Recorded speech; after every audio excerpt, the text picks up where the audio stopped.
Thank you, and welcome to today's candidate forum brought to you by a partnership between City Club of Central Oregon and the League of Women Voters. The League of Women Voters is a nonpartisan grassroots political organization encouraging informed and active participation in government. The League never supports or opposes any political party or candidate.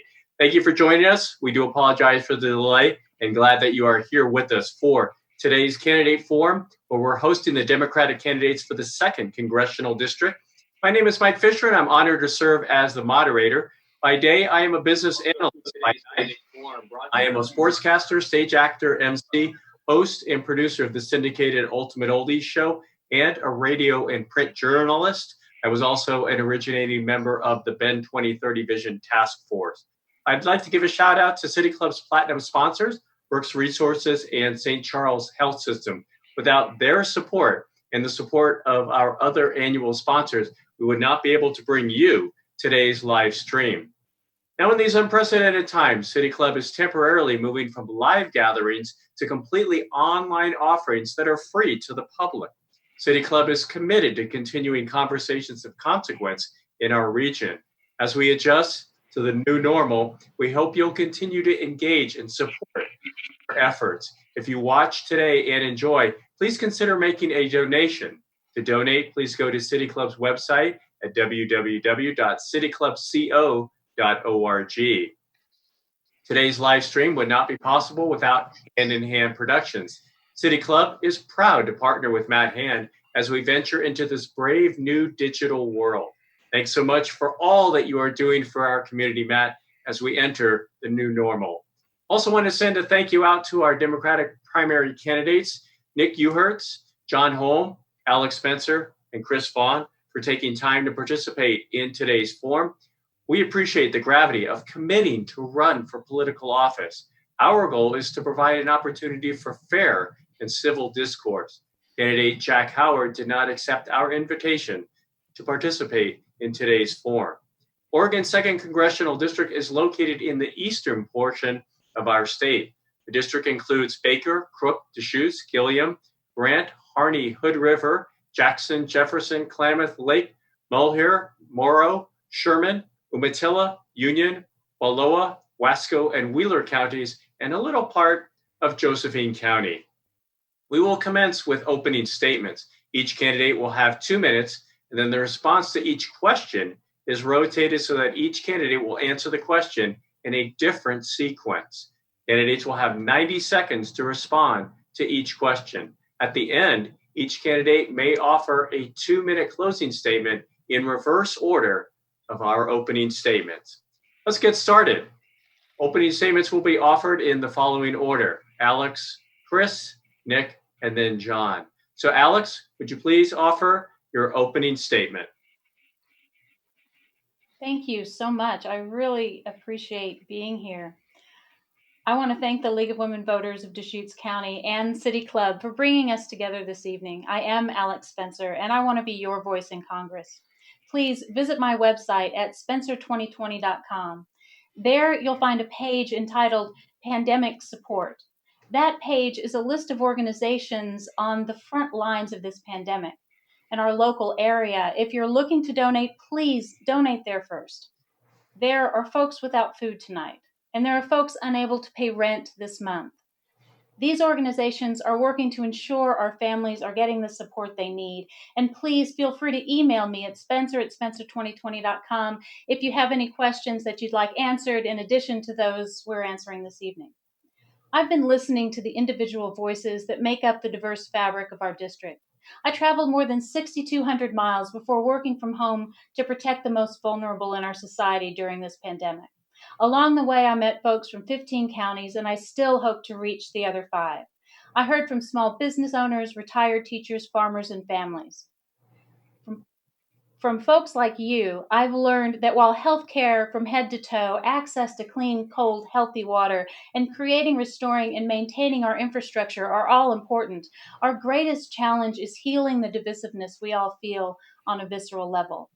My life has been learning about people, who they are as individuals, and what is important as a community. I've found that a strong sense of belonging is paramount to everyone's health, strength, and well-being. I am ready to work to heal the divisiveness that plagues our beautiful Oregon and our nation. When we solve the problem of divisiveness, all of our other problems have a chance to be resolved. Again, please visit spenser2020.com/pandemic support. I'm looking forward to your questions.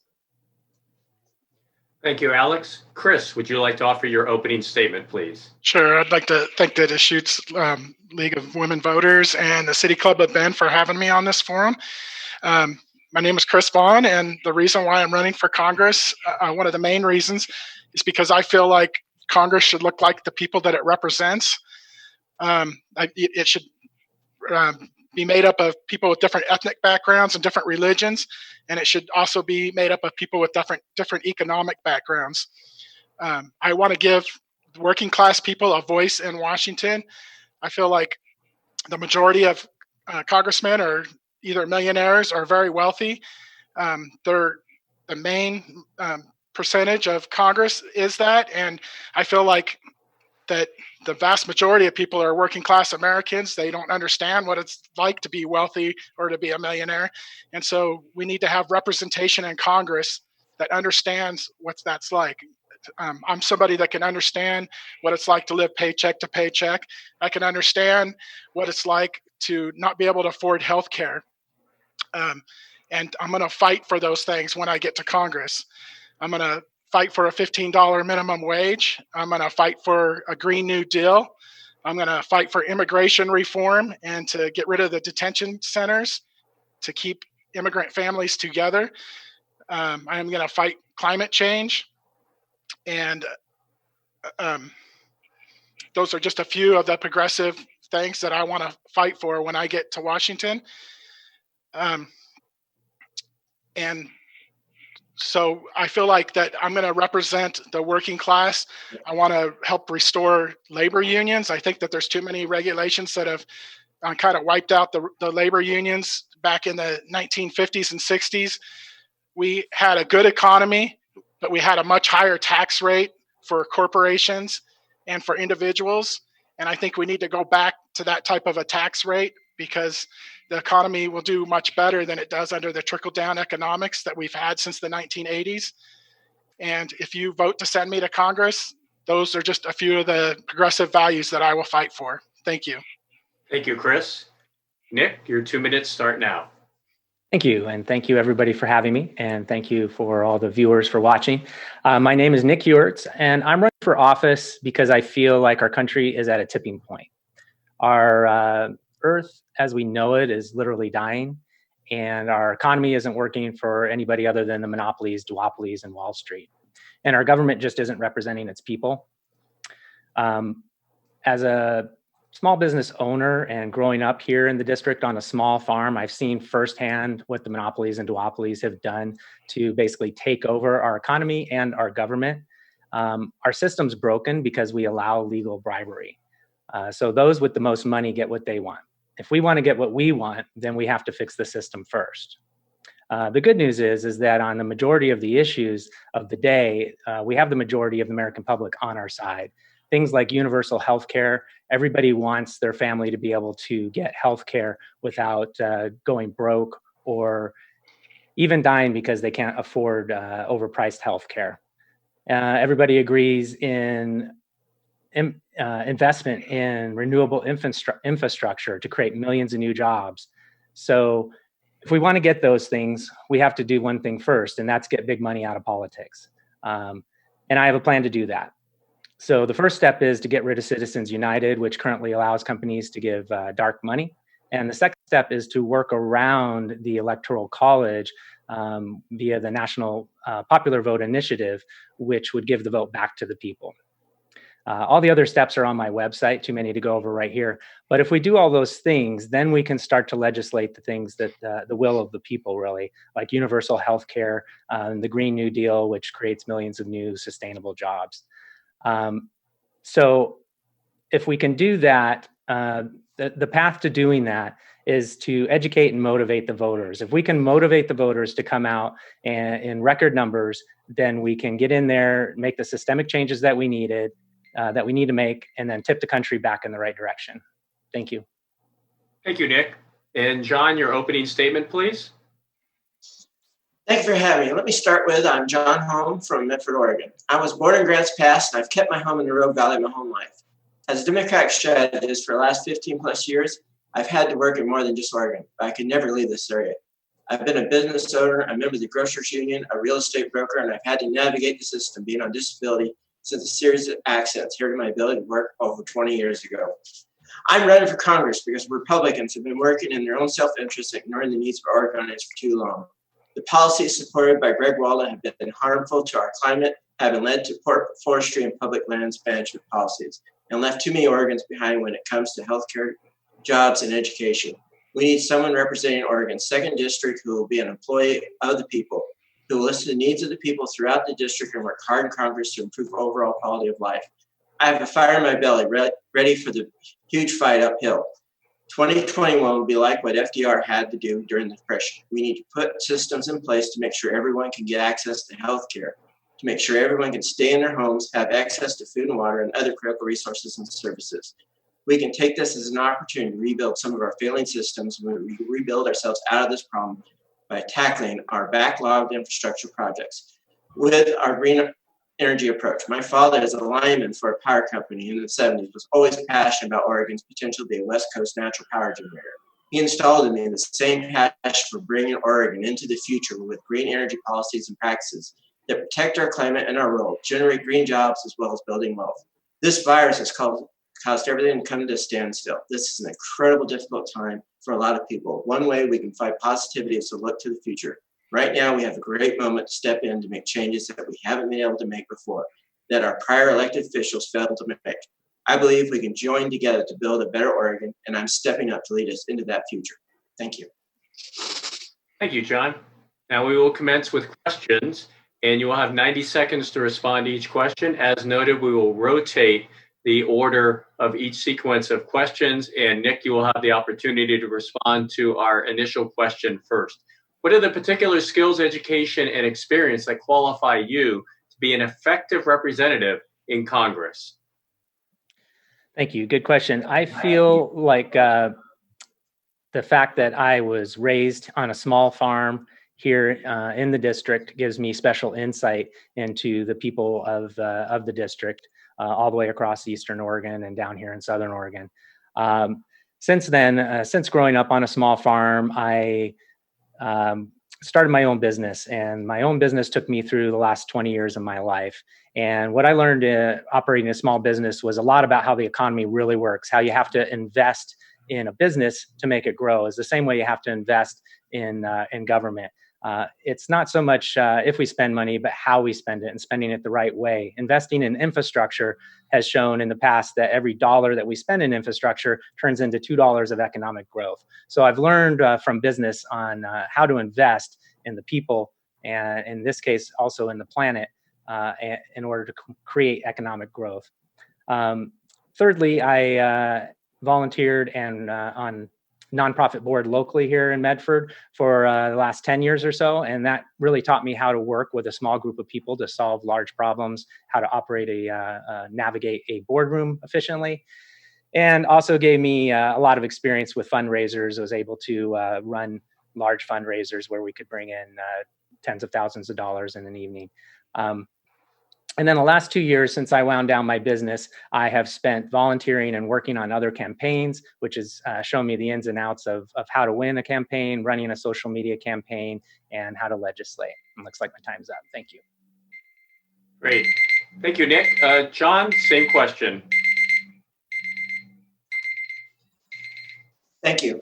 My qualifications is quite simply this. For the last 15 plus years, I've been a Democratic strategist for a group, working behind the lines, going to Washington, D.C., as well as working here locally. I've also been a business owner, not only locally, through Grants Pass and Medford, Central Point area. I've also been a union member for 5 years. And my disability I've worked has helped me work in healthcare and working through Medicare. And it's one reason why I'm a strong Medicare for all proponent, because I've worked through the system literally from the bottom up, trying to understand how to understand the system. It was hard to get through this because I've done appeals, I've done everything. And then as I went through it, the disability system worker actually asked me to help people to do appeals and work through. So that gives me a lot of bonus. So when it comes to getting back and getting into Congress, I'll be a strong proponent of working healthcare and helping get that even better. And then when it comes to the climate, my father and all of his care and what he gave me for love for taking care of the climate, I'll also put all that knowledge that he had for that to bring me forth by putting bills on the farm bill to help promote grants to get farmers to have wind generators and solar generators to help them to be able to replace their current usage of power, and also to add extras so they have an income generator to be able to. Thank you, John. Again, we're trying to keep it tight to 90 seconds. Alex, same question, please. What are your particular skills, education, and experience that qualify you to be an effective representative in Congress? Your mic is muted, Alex. Thanks, Nick. Yep. It's a great question. Thank you very much. I am as diverse as CD2. I have a background that includes working with law firms and throwing pizza. I have had experience with a great many people across the United States, and I understand what diversity is, what diversity means. What I bring is the knowledge of communication and the ability to bring people together. It is so very important in this time of divisiveness that we work together for the good of everyone in Oregon, in America. I have my background in politics. I have been a campaign manager for Roz Mason before running for this seat. And I have also, I'm a performance coach, and I understand what it takes to move through this district and to be a part of CD2. I really appreciate the question, and I'm ready to be your Congresswoman. Okay. Thank you, Alex. And Chris, same question. Well, my main qualification, I would say, is as a working class American, I see the struggles that day to day that other working class Americans go through. In the type of work I do, I see people with college degrees that are hard workers, that are good people, that are working for $10 an hour. I see people that don't have college degrees that are struggling to work 2 or 3 jobs because their employer doesn't want to employ them full time because they don't want to provide health insurance for them. I see people struggle paycheck to paycheck. I see people that can't pay their rent and have to share with other people because they can't afford the high rents and the cost of living. So as a representative for this district, I would push for things like a Green New Deal that's going to provide good paying jobs for people. And then I feel like that I understand, what it's like not to have like things like health insurance, to have to go to a GoFundMe page to try and get funds raised if you don't have money to pay for your health care. I understand what it's like to not go get health care even when you have insurance because you don't have money to pay the out-of-pockets. Those are things that I want to change. Poll after poll has showed that Americans want progressive things. They want something like Medicare for all. They want things like sensible gun legislation that's going to do like sensible background checks and things like that. So those are the things that I will fight for. Thank you. Thank you, Chris. And now we'll move on to question number 2. And John, we will start with your response. If elected, what would be your top 3 priorities? Oh boy, top 3 priorities. I would have to say jobs would be one of my top 3 priorities. Then I would like to work on education. And then I would also like to see healthcare.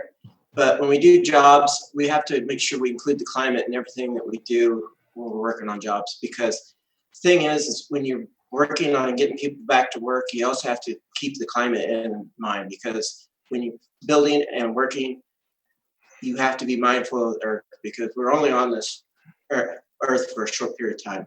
Then with education, our kids, they're the most important thing we have.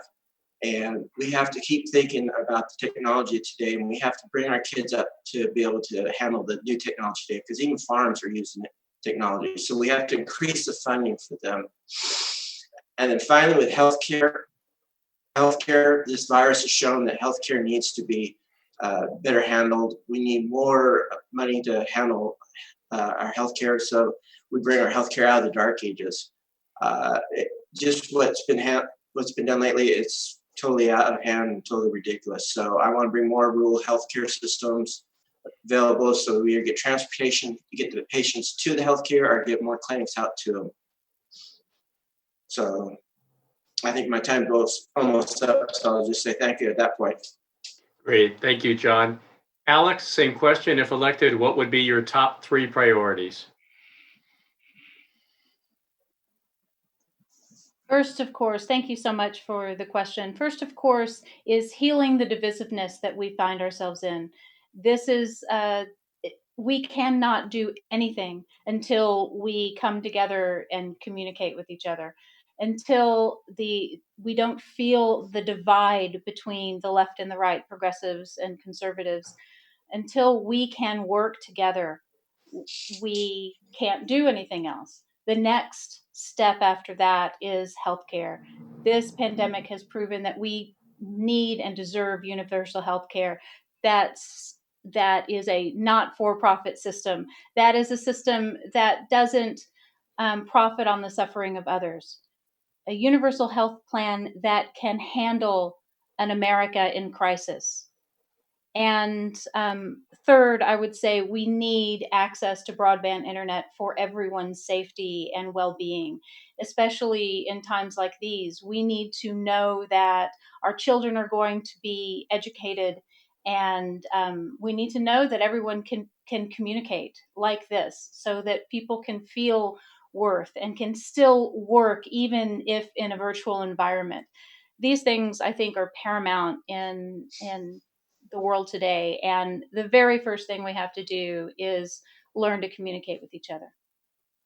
Great. Thank you. And Nick, top 3 priorities if elected. Thank you. Top number 1 priority is get big money out of politics, and because that's what we have to do to get all the other things that we want. But along with that, strengthening our democracy is part of that, and that includes getting rid of gerrymandering and those type of things. The second priority would be the Green New Deal outlines a lot of what I would do, which basically would create millions of new jobs for Eastern Oregon, Southern Oregon, really Oregon as a whole and our country as a whole. So creating a Green New Deal. And thirdly would be universal health care, so that, again, people aren't going broke just because they can't afford overpriced healthcare. And I would just add that on all 3 of those priorities, I would do that through the lens of equality. I think we have to look at moving our country forward as far as equality as well. And so those would be my top 3 priorities, but every legislation that I looked at, I would do through the lens of equality for women and minorities, for those with mental and physical handicaps, equality for everybody. Thank you. Great. Thank you, Nick. Moving on to the next question, and I didn't answer that one. yours just a little bit. We will start with Alex on the next question. I didn't answer the last question. Oh, my apologies, Chris. That's all right. My apologies. So, Chris, if elected, your top 3 priorities. Well, first of all, I think we have to fix the climate change issue. We need to fight climate change. We need to rejoin the Paris Agreement. And we need to have a Green New Deal that's going to all go along together to fight the climate change. If we don't get that problem solved, then what's the use in doing any of the other things? Because there might not be a habitable planet in the next few years that we could have. So that would be my first priority. The next priority would be Medicare for all. That's the thing I hear people talking most about, is how our healthcare system is just so messed up and how so many people are left out. So we need to include everybody. We're the only industrialized nation that does not have a Medicare for all system, and it's time that we change that. And then thirdly, I think it's just trying to prioritize treating people with respect. And in that, I would include racial equality and justice, and LGBT equality and justice, and immigration reform that's going to get rid of our detention centers and to keep families together and end the problem with family separation. So respecting other people would be my third thing. Thank you. Thank you, Chris. Moving on to the next question, again, changing gears. Alex, you will have the opportunity to respond to this question first. Extreme levels of political polarization have created a toxic atmosphere in Washington, D.C. What steps will you take to work with members of the opposite party to pass needed legislation? Thank you very much. This obviously is near and dear to my heart. What we need to do is have people in Congress who are willing to do that hard work of communication, who will not just cross the line, but come together in a way that we are able to discuss, see through the lens of acceptance, and really understand each other, being vulnerable with each other about those things that are important to our districts, to our families, to our nation as a whole. I think the more we communicate, the more we will understand, and the more we will be able to cross that divide and really be able to work for the good of the American people. I think it is the most important thing. I know that in traveling 6,200 miles, that is the most important thing every single person needed, was to end this divisiveness. It is paramount to creating an America that we can be proud of again. Great. Thank you. Chris, same question. Political polarization, and what steps would you take to work with members of the opposing party to pass needed legislation? Well, it's a very difficult issue because there's so much fake news out there and stuff that helps to keep us divided. So I think a lot of it is just trying to educate the other side, so that they understand where you're coming from, and to understand that we understand where they're coming from, so that we can all sit at a common table and try and work out our disagreements, so that we can work for the better of the common good, and just get things done. We need to get things moving in this country. We're falling behind on things because of our divisiveness and because of not taking action on so many things that people do find divisive, like the immigration reform. So that's where we need to come together and sit down and understand where the other side is coming from. Great. Thank you. Nick, same question. So we have divisiveness right now for a reason. The Republican lawmakers have gone off the deep end. So we have to win the hearts and the minds of the people. We have the policies that help the average people. The Republicans have been bought and sold by their corporate donors. And so if we want to heal our country, we've got to win the hearts and minds of the people with the truth. And then, the best way we can do it right now is have record turnout at the polls and win Congress, and both houses of Congress and the presidency. So we get in there and make systemic changes that we need so people can trust the government again. People don't trust the government because a big portion of them are bought off, and it's built into our system. It's not necessarily the individuals, but it's the system. So we need to get in there, record turnout at the polls, and then get in control and make the systemic changes that we need. All these policies that we talk about help everybody. They help the average everyday person. Universal health care, everybody wants and needs that. sustainable jobs. Everybody wants good, sustainable jobs. So as long as we talk about the issues without the buzzwords and less focus on personality and just focus on the issues, I feel like we can win the hearts and minds of the people, and the hearts and minds of the people will vote us in and also push the Republicans to do the right thing. Thank you. Great. Thank you, Nick. John, same question. Well, I think he's partly right, but my mother valued neighbors, communities, and friends. So here's the thing. If we don't start bringing up values and bringing us back in. So first thing I would like to do is bring up areas of equal value that the Republicans are going to find that they're going to want.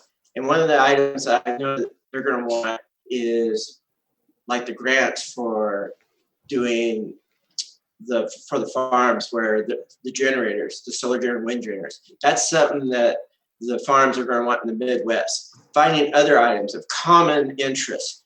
We find other items of common interest that we can put on bills, and find other things, small items that we find common interest, and keep doing that little pieces at a time. And we start working and bringing them more towards us.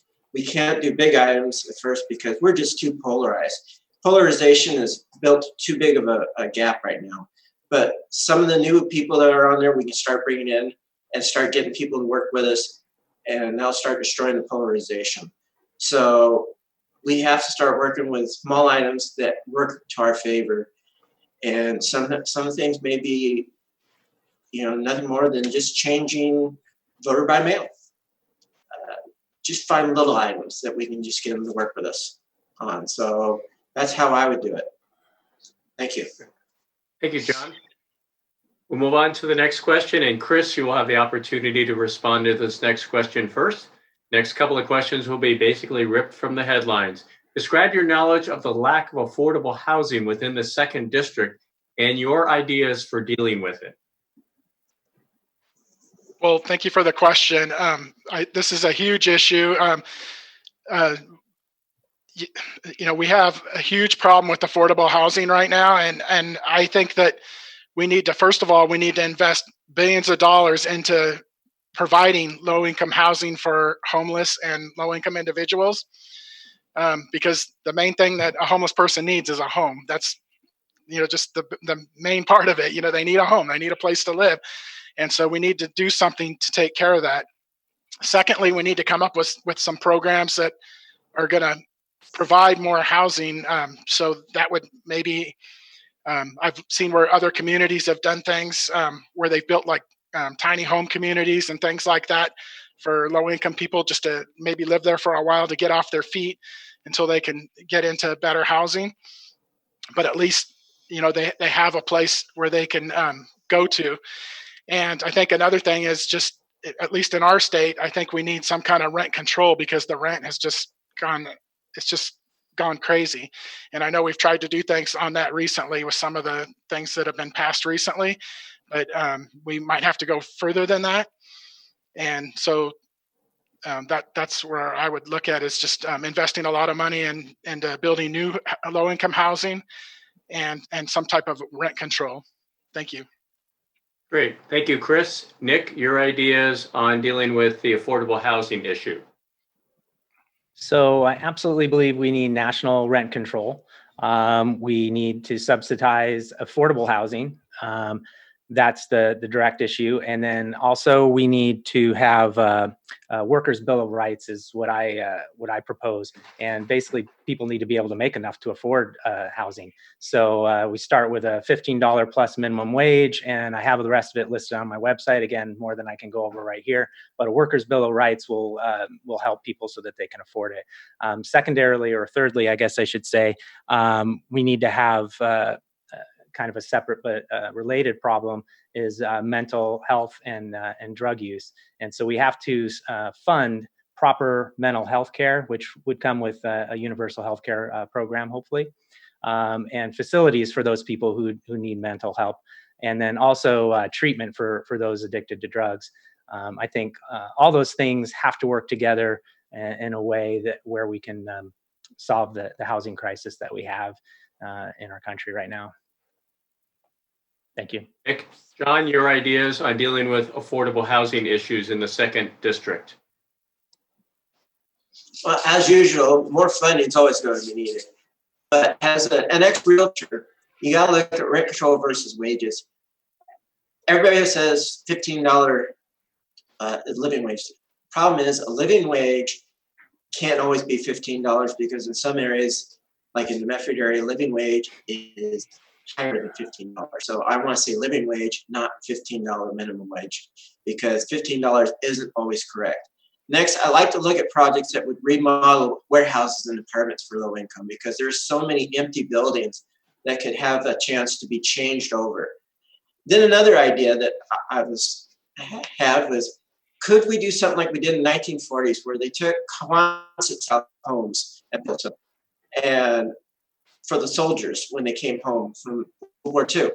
Could we do something similar to that and make them cheap? Problem is today we have advisors that have to step in and advise everything. That is a third to half of our price. Can we get rid of the advisors so we can cut down on the cost? Hopefully.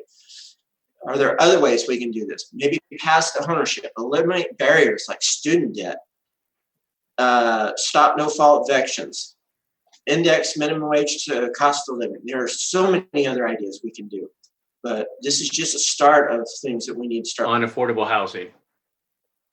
Thank you so much. This is such an important issue. First of all, the Green New Deal does outline an idea for legislation that would bring housing to everyone, guaranteed housing to everyone. And of course, I support that. And one of the ways to do that is to look at the abandoned buildings first, create condominiums where everyone would want to live there, and have them be low-cost housing. I think that one of the things that we do need to bring back is a respect of the people that we are supporting. So many times, low-income housing is in the worst district, in the worst area, and across the tracks, and whatever. What I would propose is creating housing that folks are proud to live in, whether it be tiny home parks or taking an old warehouse that's next to the jail and making it something amazing and beautiful and creative. I think that this is certainly a place for a renewed Civilian Conservation Corps, a way that we can really put people to work to do the good work of creating affordable housing for Americans. Great, thank you. Moving on to our next question, and Nick, you will have the opportunity to respond to this question first. Small businesses are amongst the hardest hit segments of our economy in the time of dealing with the coronavirus. What are the measures that you propose to help small businesses recover? Well, as a small business owner myself, that one hits hard. If I hadn't shut down my business before the virus started, I probably would be going out of business right now. So it really drives home how small businesses really, a lot of them kind of live on the edge of existence.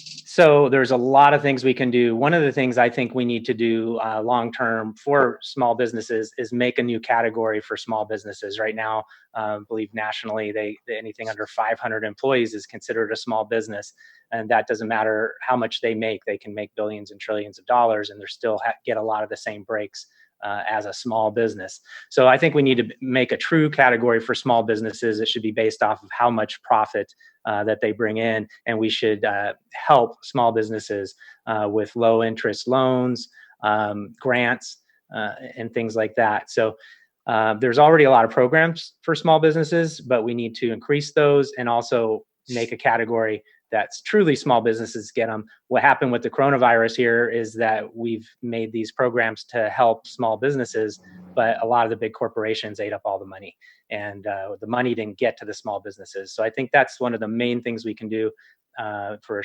the short amount of time here I have, is to get the money to the truly small businesses.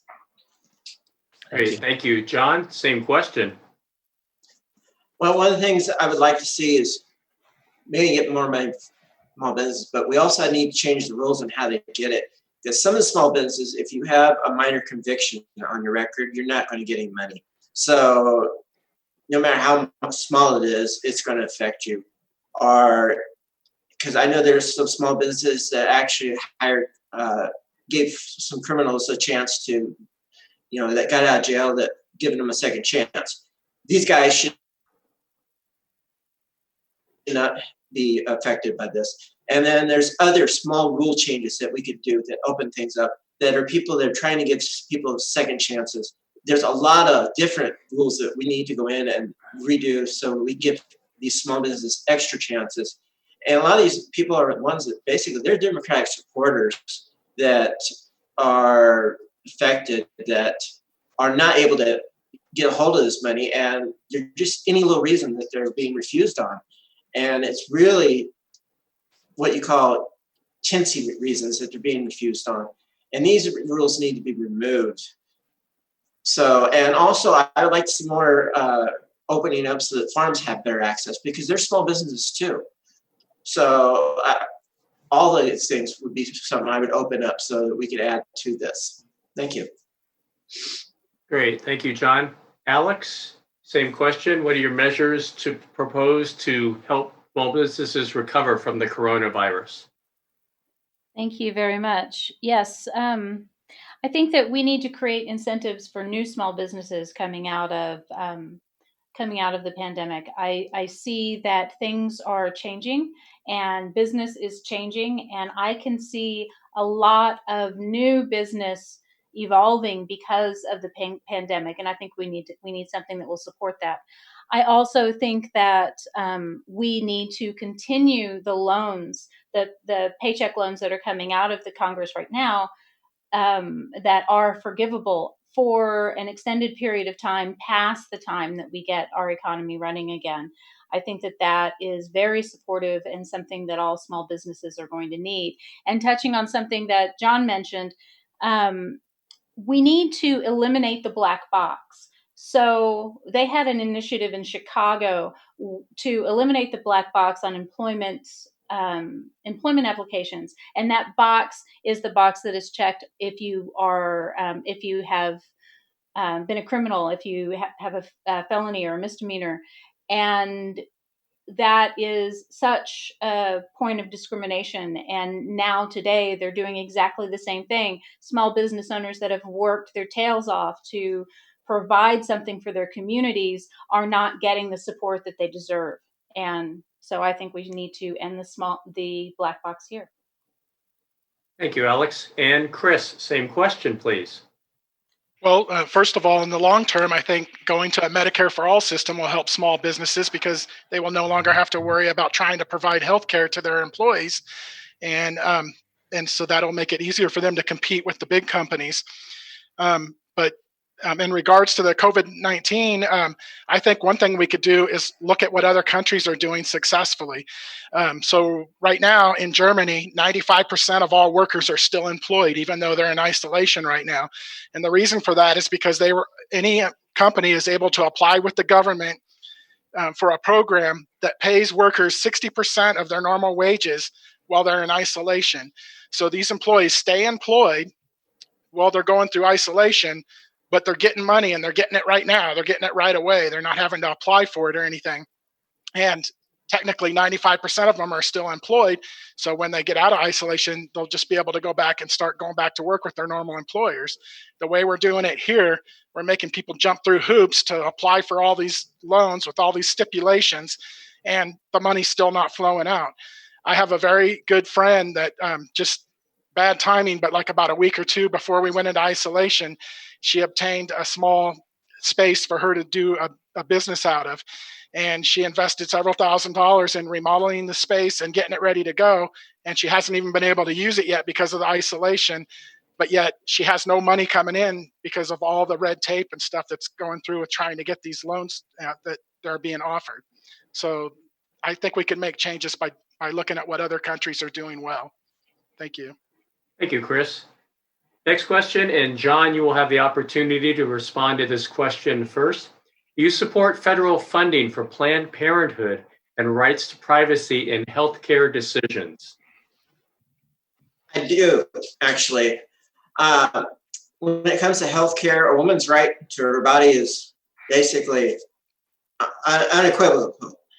I believe that between a woman and a doctor, the government has no right to interfere. And I think as a congressperson, it's our job to make sure that it needs to be stepped up and protected. Roe versus Wade needs to be protected. And the states that have interfered need to be corrected. I hate to use that term, but it's like immature children that have stepped in when they shouldn't have. So when it comes to helping children and helping women with their health care and everything, we need to be stepping in and really going and helping them, because everyone has the right to health care. No ifs, ands, or buts. So I have no problem seeing, the government providing the funds for it and actually stepping in and helping a woman with it and taking care of that. So. Great. Thank you, John. Alex, thank you. Question. Was that Alex? You broke up yes. there. Sorry, yes. Okay. Alex, your turn. Thank you. Thank you. And I appreciate this question so much. Federal funding for Planned Parenthood is essential. Not only does Planned Parenthood provide reproductive advice, it also provides basic health care for women all across America. And it is so very important as an entity, especially with so many women's health care facilities having to go out of business because of the controversy attached with women's reproductive rights. I also I also like that you put in this right to privacy in healthcare.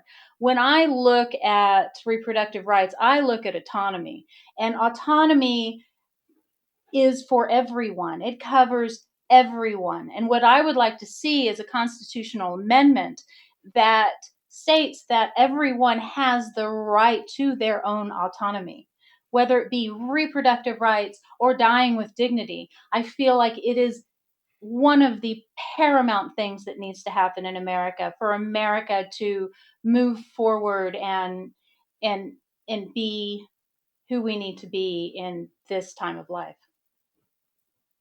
Great. Thank you, Alex. Chris, same question. Do you support federal funding for Planned Parenthood and rights to privacy in healthcare decisions? I absolutely 100% support Planned Parenthood. Nobody likes the idea of abortion. I think everybody, would rather not see that happen if possible. But sometimes, there's a need for it, and so I think that a woman has a right to choose what to do with her own body. And so I 100% support Planned Parenthood. They also provide a lot of other services, just, in addition to abortion issues. Sexually transmitted diseases have been on the rise in a lot of areas of our country, and they do a lot of services in regards with that as well. And just like I support medical freedom for people and vaccine choice for people, I also support a woman's right to choose what to do with her own body. And I think everybody should have that choice. Thank you. Great. Thank you, Chris. And Nick, same question, please. Yeah, thank you. 100% support a woman's right to choose and funding for Planned Parenthood, privacy in medical decisions, all of that for sure. I say that I extend that to the LGBTQ plus community. And it seems strange almost that we even have to be sitting here talking about in this day and age, should we provide the same medical coverage to women and LGBTQ plus people that we provide to men. It seems like a strange question, but I know why we have to answer it, because there's a bunch of people who don't believe that, unfortunately. So absolutely, any kind of universal healthcare plan hopefully would take care of that and be very inclusive. Like I said, any legislation that I will look at through the lens of inclusivity and equality for everybody. So 100% support. Thank you. Great. Thank you, Nick. And Alex, we'll begin the next round of responses with you. Do you support a national vote by mail act? Why or why not? A vote by mail act or app? ACT, A-C-T. Thank you. Absolutely, I support a national vote by mail act. Our CD3 representative has a bill in Congress right now that would bring Oregon's vote by mail program, including the motor voter provision, to everyone in America, and I support that wholeheartedly. It's an amazing thing to be able to vote here. I voted in many states, and this is by far the best, safest, most comprehensive way to vote. I think we need to touch on the fact that the president at the moment is trying to get rid of the United States Postal Service, and that is a way to stop vote by mail, and it is abominable. It is very difficult to believe that anyone would take away the mail services, and it is a service that all Americans deserve. Great. Thank you. Chris, same question. Support a national vote by mail act. Why or why not? Absolutely would support that. I mean, I am so proud of Oregon right now for the system of voting that we have, and I will advocate that system all over the country. It's a great system. I don't see any issues with it. It solves so many problems. So with the vote by mail system like we have in Oregon, you eliminate the high risk of hacking because we don't have voter machines that are going to get hacked. You eliminate the fact that people have to work on election day. They can sit at home weeks before election day and fill out their ballot and take their time to research the issues and their candidates. It's just such a wonderful system of voting. And so I think that it's definitely something we need nationwide. One thing that the Republicans figured out a few years ago, at least the Republican leadership figured out, was that they can't win wide scale. They can't win big unless they can gerrymander, unless they can suppress the vote. When the Civil Rights Act was gutted, the Voting Rights Act was gutted a few years ago, it did big harm for our country. And so we need to get back to protecting people's right to vote. And I will support that 100%. Thank you. Thank you. Nick, same question. Yeah, absolutely support national vote by mail. I have a section on my website called Strengthen Our Democracy, and that's one of the components. A few other things that I would include is a national holiday for voting. I would include outlawing gerrymandering. So there's a lot of things we could do, but also a focus on strengthening and enforcing our voters' rights laws. And we need to make that national. We need national standards. We shouldn't be able to disenfranchise people state by state, and that's what's going on. And again, that's why we're not getting what we want as a populace on the majority of the issues. We agree. The majority of the American public agrees, but we can't get those things because the system is flawed. It's set up to represent the minority view, and so we have to fix that. And vote by mail would be one direction to get more people to vote. If more people were involved in voting and had faith in their vote, that their vote was going to count, then we would get more of the things that we want. Thank you. Great. Thank you, Nick. John, same question.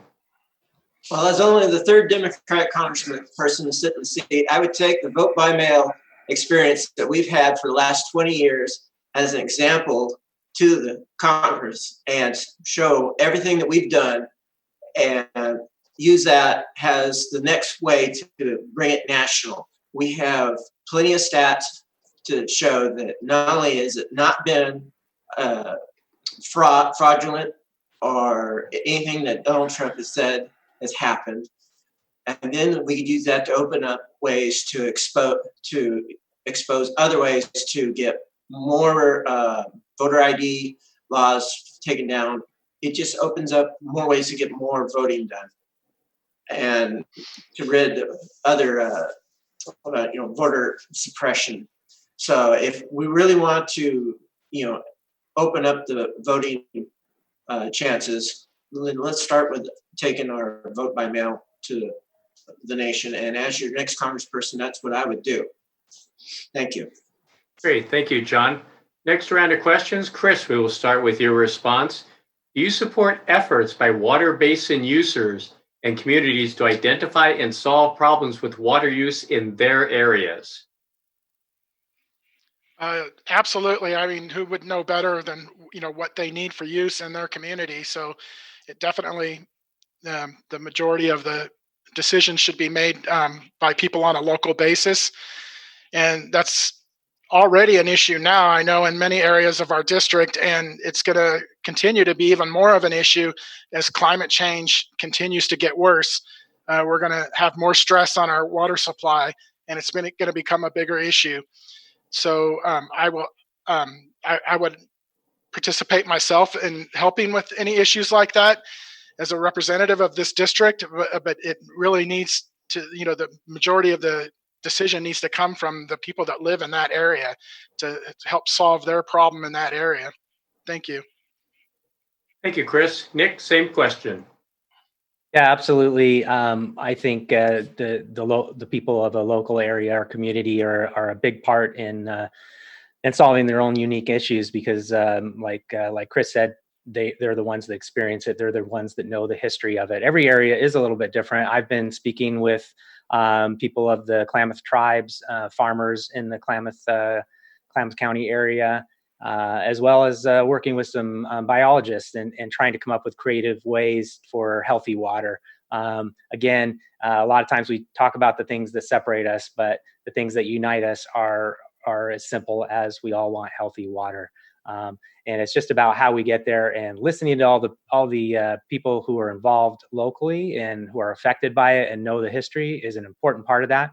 I'll just add a few years back, they actually made a big compromise between farmers and Klamath tribes and the people who own the dams on the Klamath River, and it was all negotiated locally, and everybody agreed on a compromise, and it was shot down nationally. And that's just an example of a time where we do have to listen to local people when they come together, solve a problem. We need to listen to that solution and make it law.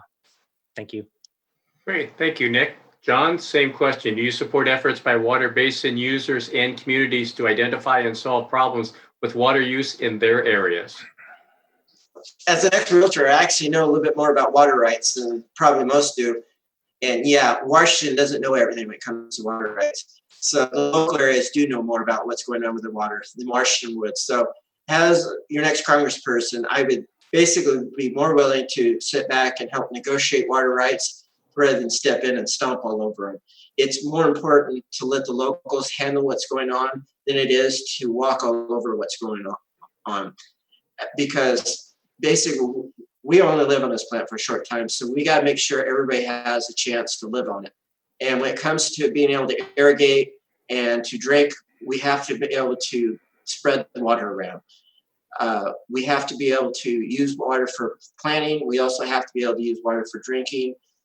So it has to be done in an equitable measure. So as someone who has been on both sides of it as a realtor, I do understand the situation better than most would.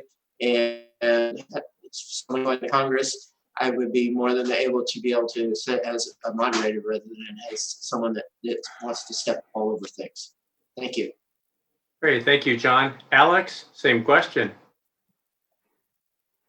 Thank you. Yes, water rights are very important, and the agreement that Nick was talking about earlier is the Klamath Basin Restoration Act, the KBRA, and that was so important.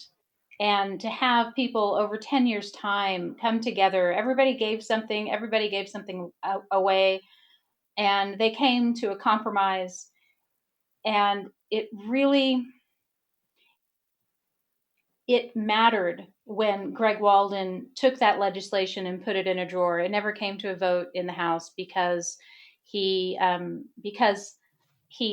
chose for it not to. He would rather see his big business buddies be happier than his ranch buddies down in Klamath Falls. And the major impact of that is seen today because we weren't able to see how that worked out. We weren't able to use it as a blueprint for something else. And now in Harney County, the very real effects of that are showing because they're out of water. The irrigation is taking 94% of the water table. And at the bottom of those wells is arsenic. And so these folks are poisoning their families without wanting to, of course. And it's a dangerous, dangerous situation. So the more we can do to support the local initiatives, the better. Those are the folks on the ground. Those are the folks that know what's going on. And we need to support them in every way we can. Great. Thank you, Alex. Let's move on to our next question. And Nick, you have the opportunity to respond to this question first. Under the Trump administration, economic interests have taken priority over science-based steps to lessen the impact of climate change. Do you agree with this direction? And if not, how will you work to change it? Might be a big surprise to people, but I do not agree with Donald Trump on this issue. So, yeah, I mean, life is obviously more important than money. So again, it's one of those answers that's pretty simple. Unfortunately, he seems to be not only prioritizing money and economy, which is one thing, because people have really real fears about being out of work or their business going out of business, losing their house, not being able to provide food. People have real fears about that. The sad part is that Trump is taking advantage of those fears by basically he wants to get reelected. And so he's not only is he putting money before life, but he's putting his personal interest in reelection before money of the people's money and life. So absolutely I think that we can get through this economically with the right financial support. This is what government is for, is to get us through these times. These national emergencies. That's why it's called a national emergency. That's what the government's for. And we should be getting people through these times monetarily so that as many people can get through this alive as possible. Thank you, Nick. John, same question. Can you read it one more time real quick? Sure, be happy to. Under the Trump administration, economic interests have taken priority over science-based steps to lessen the impact of climate change. Do you agree with this direction? And if not, how will you work to change it? Thanks. I just wanted to verify that. Frankly, if Donald Trump thought there was oil in Mount Rushmore, there would be oil rigs all over it. And no, I don't agree with it. So what we need to do is think about the people first before we actually take steps to go forward. Like I said before, we only live on this planet for a short time, so we have to think about things in advance. And that includes how we are affected, not only the planet, but the people.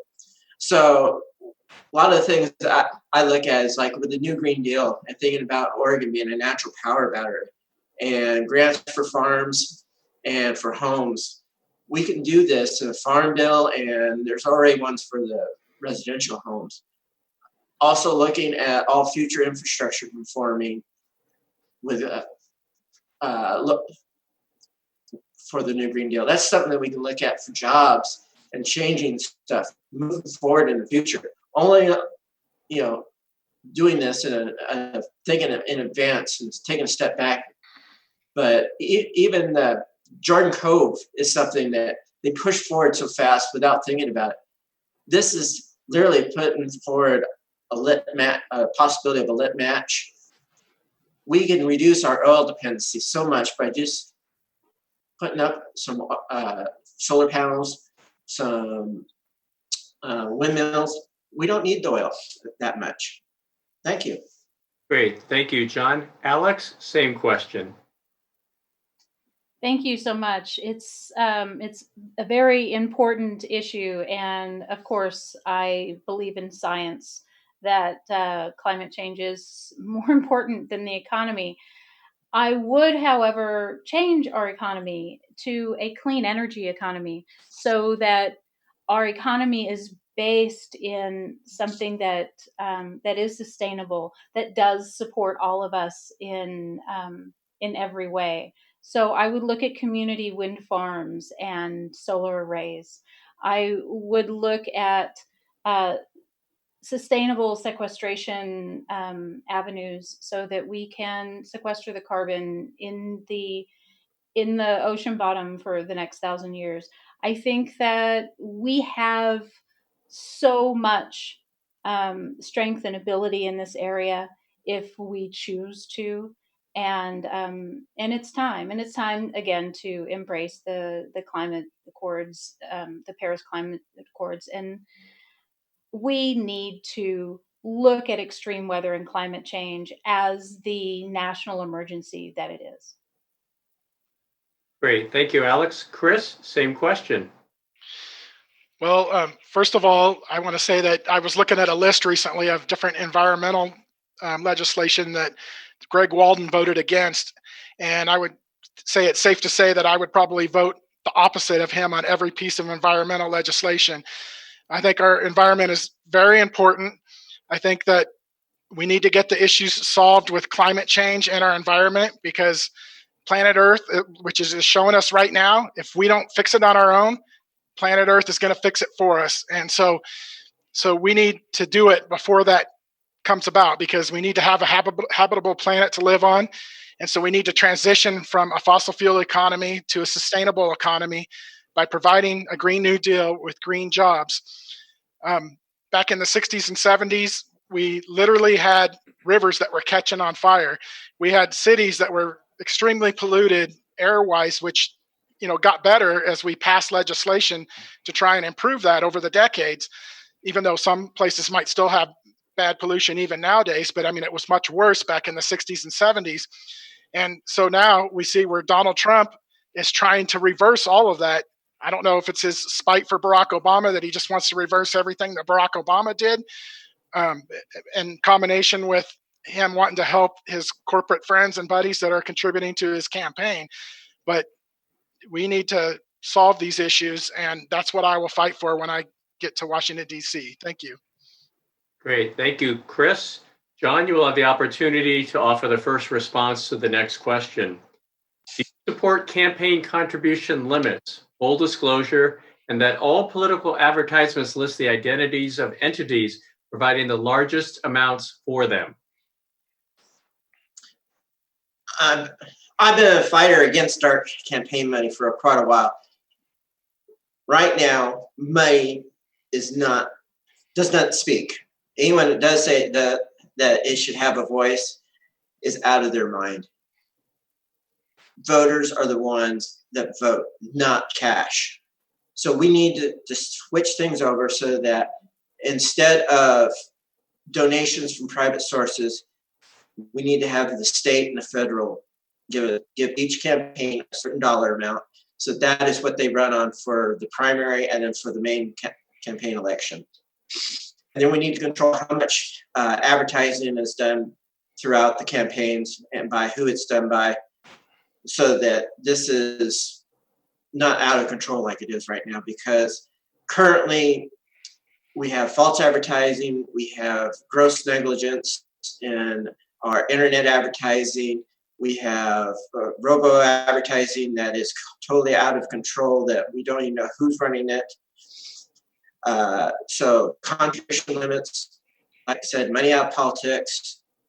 This is all stuff that I will fight for when I get into office, and totally reverse the, I can't even think of what was, the Supreme Court resolution. So, and do that through Congress. Thank you. Great. Thank you, John. Alex, same question.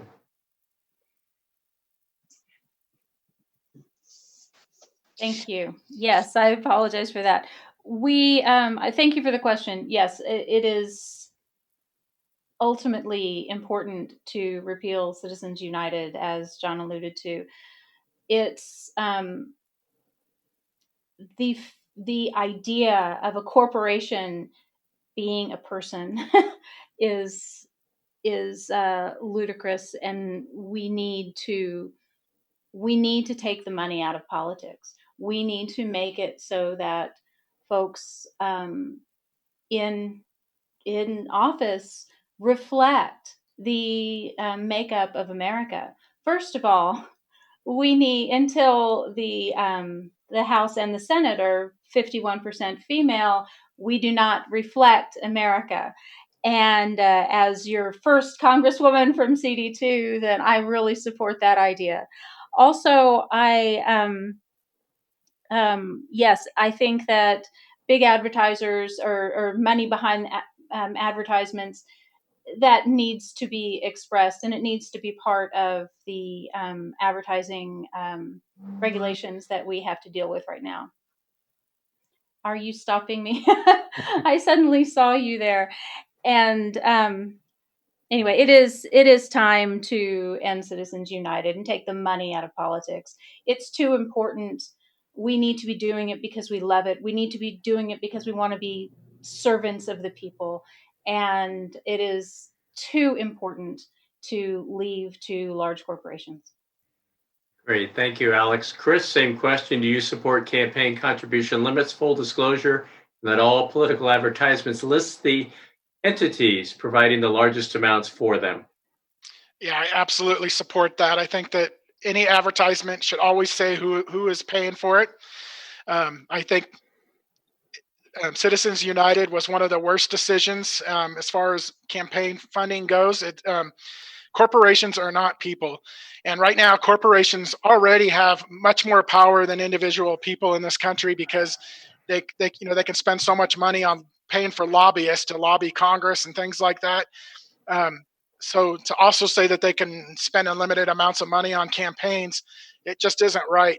A corporation should have the same limit on spending as an individual would have.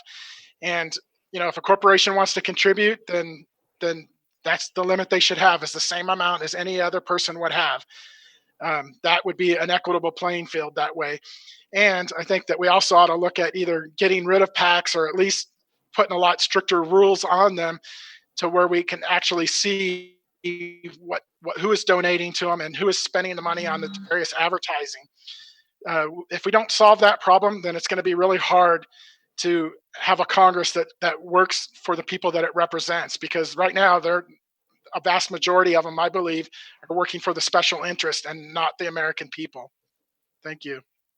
Great. Thank you, Chris. And Nick, your response to that question, please. Thank you. I'll back up real quick. I apologize. I misheard the last question. I thought you said virus. I think you said environment. But surprisingly enough, my answer is very similar. I do not agree with Donald Trump on how he's taking care of the environment also. But real quick on that, I'll say I don't think it's an either or question, economy or environment. We can save our Earth without costing any jobs. As a matter of fact, it adds millions of new jobs. So it's not an either or question as far as environment and economy. Mm-hmm. Nick, was the question in response to campaign contribution limits? No, sorry, I just backed up to the environment because I didn't answer the right question last time. But I'll do the campaign thing real quick here. Thank you. So that was the environment. My plan on the environment is to go 100% renewable by 2035. That was the question before that I didn't answer. On campaign finance reform, real easy. I support all the three things you said. I signed a pledge today that says that I would support legislation that say corporations aren't people and money isn't free speech. And I would go a step further and I would support legislation for public funding of elections, which would solve a lot of the problems also. Sorry about the confusion there. Thank you. No worries. Thank you, Nick. Time for a couple more questions. And Alex, we will start with your response to this question. What endorsements of your campaign are you most proud of?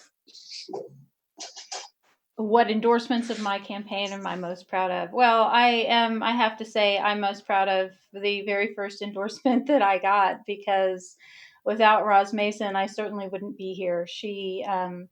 She is a wonderful human being. She would have done a great job as our first Congresswoman, and that she convinced me to run was a surprise and has just become the delight of my life. I had no idea it would be so much fun. And I have also really enjoyed the endorsement of the people that I have spoken with. And when people say to me, Alex, give me one sentence. What's most important to you? I say ending the divisiveness, and they say, you've got me. And that is what is most important to me. My most important endorsements are the ones that I get from individuals all across CD2. And being able to travel and meet folks and really get to understand who we are as a diverse community has just been, like I said, just the joy of my life. It has been so much fun. Great. Thank you. Chris, same question. What endorsements of your campaign are you most proud of? Well, I'm not really knowledgeable of this one that I just got because I just kind of glanced at it before I came onto this forum. But I got one from an organization that backs people that are for sensible gun legislation, and so I am totally happy about that. I have been a past gun owner myself. I don't currently own a gun, but I believe in people's right to own a gun. But I also believe in sensible legislation. I think polls have shown that the majority of even gun owners agree with sensible gun legislation. So even gun owners are usually at odds with the NRA on that. People want to see strict background checks on guns, and they want to see laws that would remove guns from people that have been violent or have been charged with domestic violence. And so I'm totally supportive of that and glad to get that endorsement. Thank you. Thank you, Chris. And Nick, what endorsements of your campaign are you most proud of?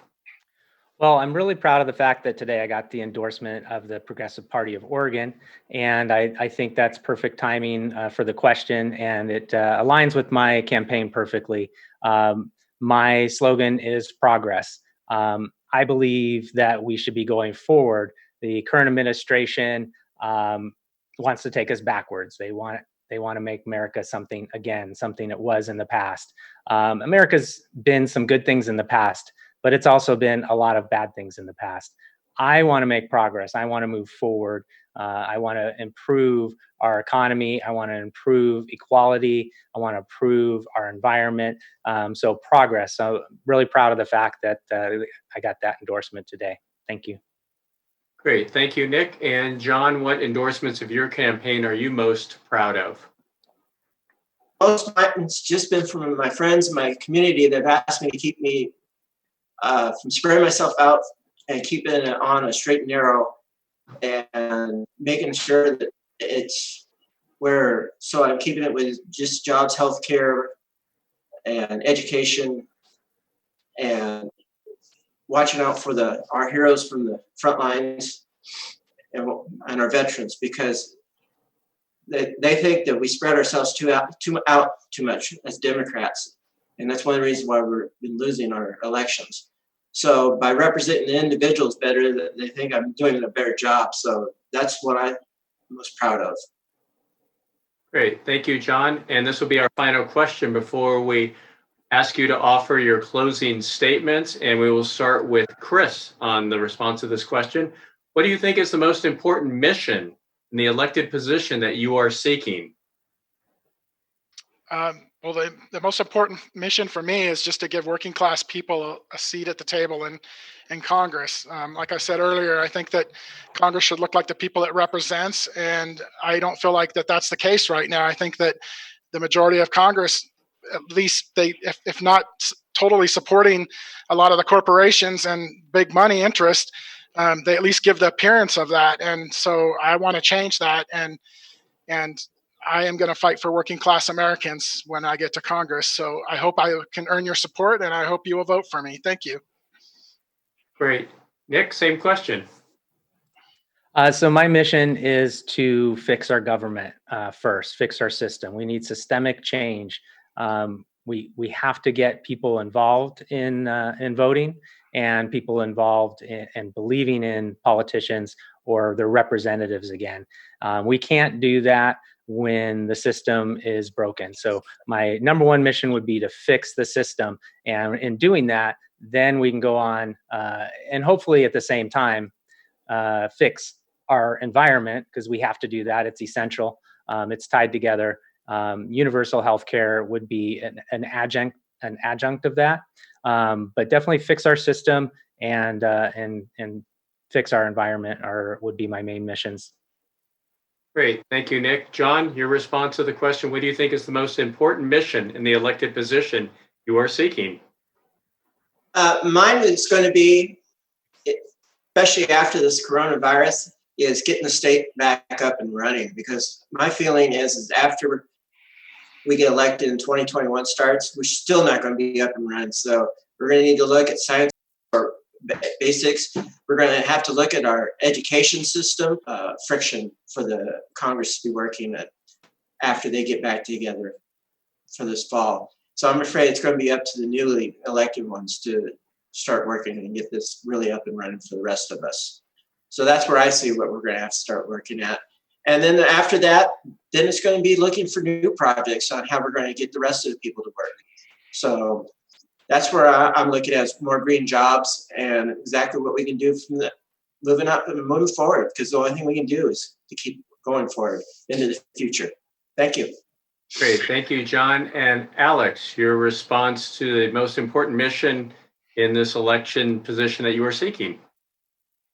My most important mission, and thank you so much for the question, is making sure that we heal this divisiveness. I believe we need representatives who are willing to do the hard work of communication. You know, we began to rip at the fabric of America when we decided to stop talking with respect about politics and religion across the dinner table. And we further pulled at those strings when we agreed to disagree, which stops the conversation. It is time we step up and we speak to each other with respect, with kindness, looking through the lens of acceptance so that everyone is able to work together. Great.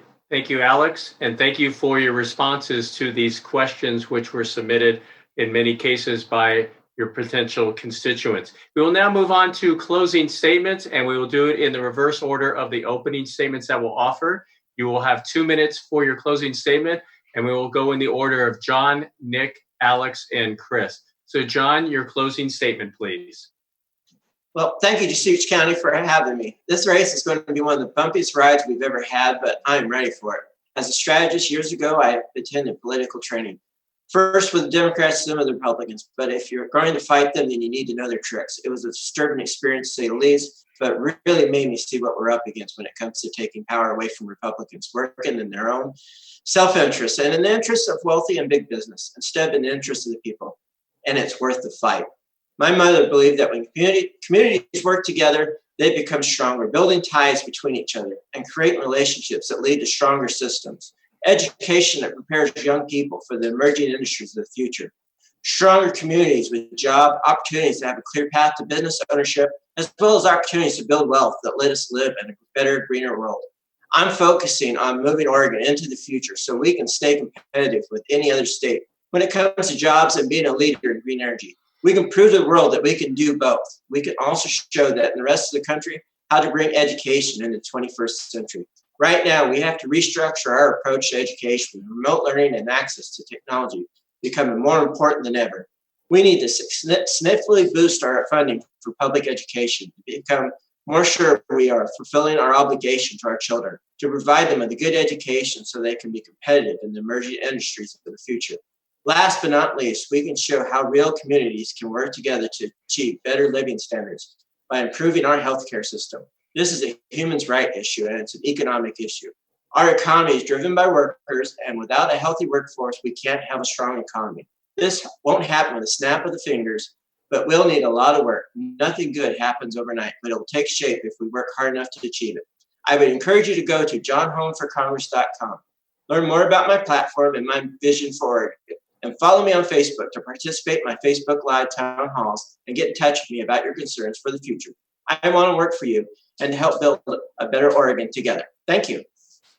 Thank you, John. And Nick, your closing statement, please. Thank you. And thank you again for having me. And thank you all the listeners for tuning in. So I understand we're in trying times right now. We're in the middle of a pandemic, and On top of that, we have leadership. Donald Trump seems to be able to unite the religious right, the KKK, Nazis, and even a lot of disenfranchised working people.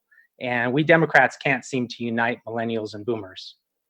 But I'm here to say I think we can do this. I think we can do this if we can unite.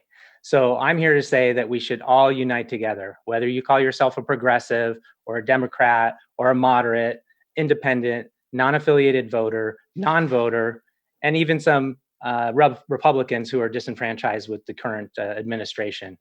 If we unite together for progress forward, progress for minority races, progress for women, progress for LGBTQ+, progress for those with mental or physical disabilities. That's what we are. We're Democrats. That's what we believe in. Progress for our environment. I can see a time and place where we have energy independence with sustainable energy and a vibrant new economy, millions of new jobs created through sustainable energy and investment in infrastructure, investment in our people, and investment in our planet. And I see that place. It's not that far away. We can get there.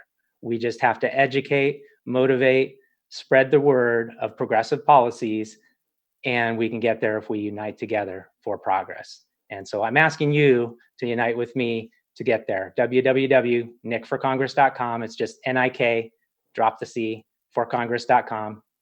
And follow me on Facebook. I have lots of videos and commentaries on Facebook if you want to see more. But on my website, I have lots of details of my policies. I feel like it's not a small thing that we're going to do. We have to make systemic change, but we can do it together if we unite for progress. Thank you. Great. Thank you, Nick. And Alex, your closing statement, please. Thank you all so much for inviting us here tonight. I would like to end with a story, if you don't mind.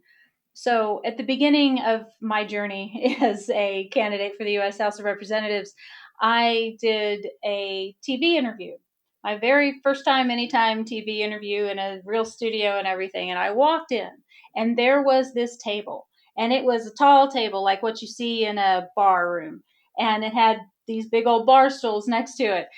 And he said, the interviewer said to me, "So you sit there." And so I clambered up on this big old bar stool. I'm vertically challenged a bit. And so it took something for me to get up there. And once I was up there, I realized I was uncomfortable. I couldn't, my feet didn't have a place to land. And so I asked the guy, "Hey, is it okay if I adjust my chair?"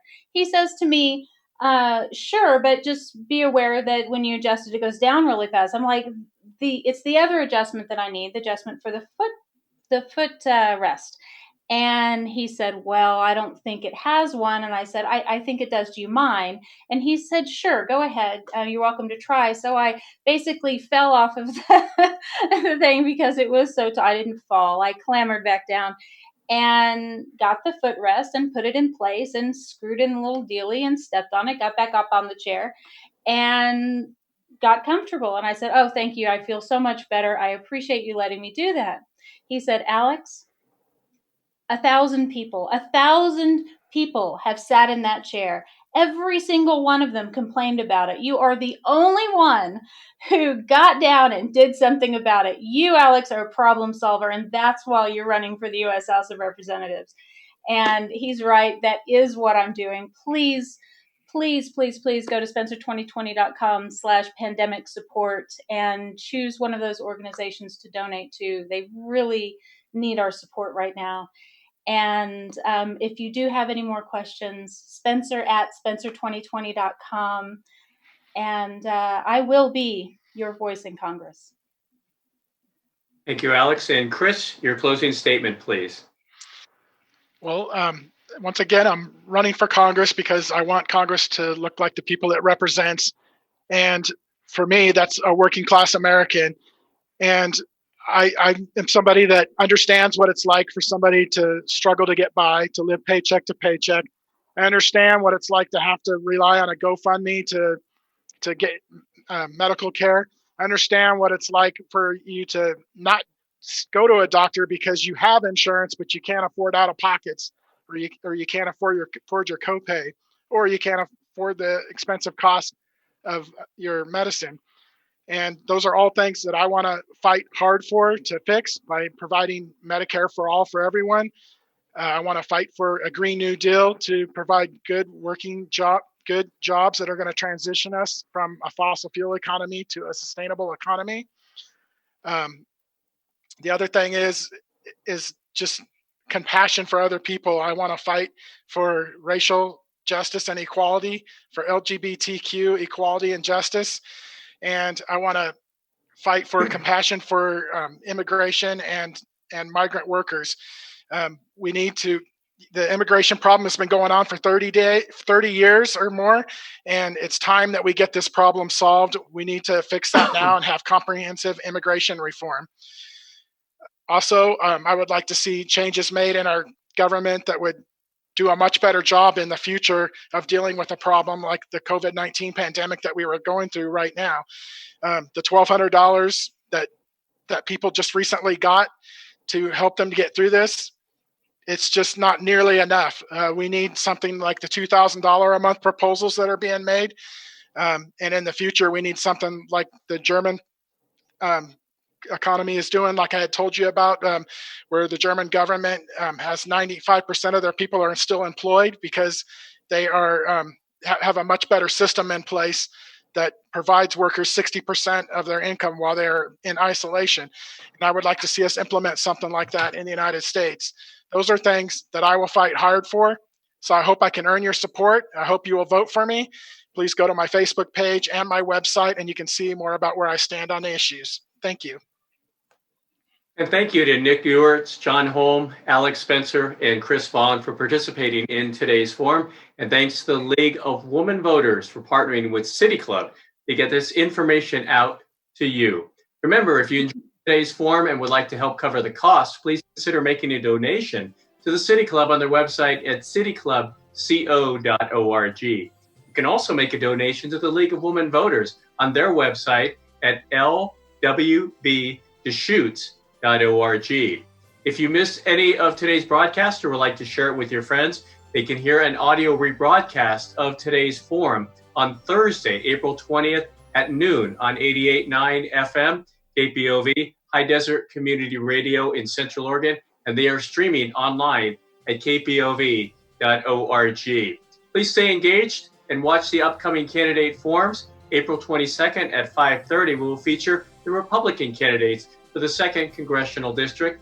And on Wednesday, April 29th, also at 5:30 p.m., the candidates for Deschutes County Commissioners, the Democratic candidates. On behalf of the League of Women Voters, Central Oregon City Club of Central Oregon, and Hand in Hand Productions, I'm Mike Fisher saying thank you for keeping interest in democracy alive. Please be safe, healthy, and have a most pleasant evening. Good night. Thank you. Good night. Thank you. Good night. Thank you.